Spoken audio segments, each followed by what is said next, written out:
This is Jef Welch. Thank you for joining me here for the moment of mentoring. Today's word is consistency.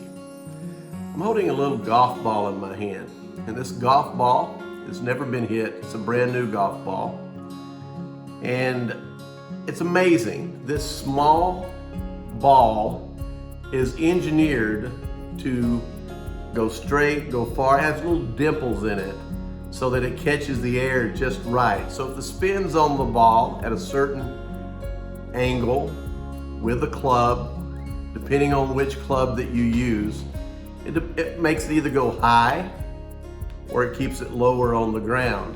Obviously your driver is going to keep it lower on the ground because the angle of the club is more flat. If you're using your pitching wedge has a very steep angle. So when you scoop under the ball, it's going to cause it to go up, but it's also going to cause that ball to spin. And as that ball spins, it's going to cause it to catch even more height. And then when it lands, instead of it bouncing forward, it's going to slow it down and cause it to hopefully even back up a few feet if it needs to, depending on your swing and how good you are at chipping with a pitching wedge or a sand wedge. Now, why am I saying all this? Well, the reason is because your consistency is what matters. It matters in business, it matters in life, it matters in relationships, it matters in everything that we do. Consistency is what will help you become more successful in anything that you do, as long as your consistency is in the things that work. I heard someone mention the other day about duplication.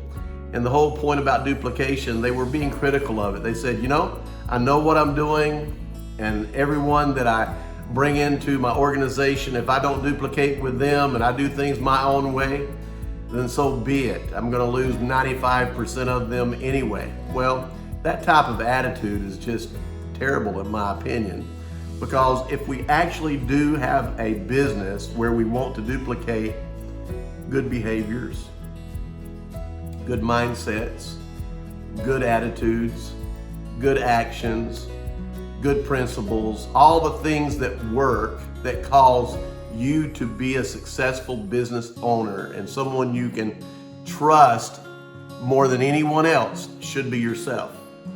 And the people that you're working with, you need to build trust with them as well. So your consistency matters. If you're not consistent, then many times the people around you will look at you and say, well, I don't know if they're going to be the same today as they were yesterday or the day before.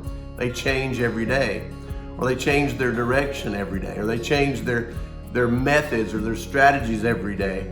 And I really don't know what to do. Consistency will bring confidence to the people that you're working with within your organizations as well. Consistency matters.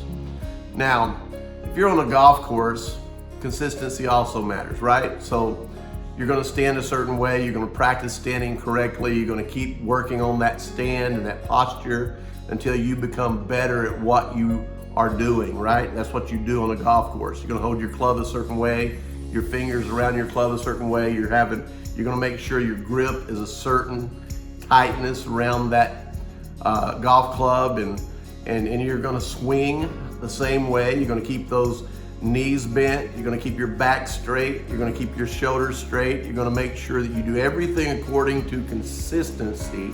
If you don't, you're going to have a lousy game. Now, same thing again, it's going to work in everyday life. Everyday life is a matter of patterns of consistency, of disciplines that we sometimes, when we're working through our disciplines, and when I use the word disciplines, I mean it this way. Some things don't come natural. Some actions are not natural. You have to work through those things that you know are good for you. They're intense to your success, but yet you yourself must work very hard to get through those because it's not part of your normal behaviors. So you have to constantly push through it. That's what disciplines are all about, is disciplining yourself, disciplining your actions, disciplining your consistency in your actions.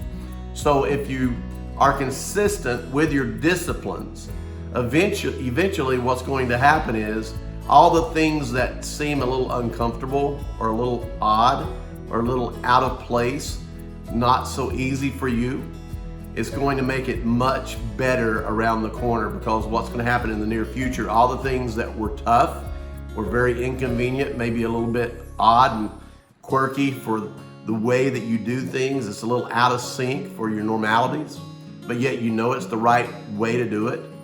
If you do this consistently with your disciplines, it's going to become natural. It's almost like when you watch a child hold a spoon or hold a fork and use a fork or a spoon for the first time, or even an adult that's held a set of chopsticks for the first time. It's awkward, it's not easy, but with enough practice and consistency, you're going to be good at it.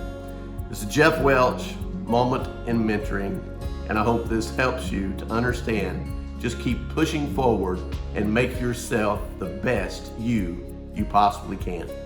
God bless.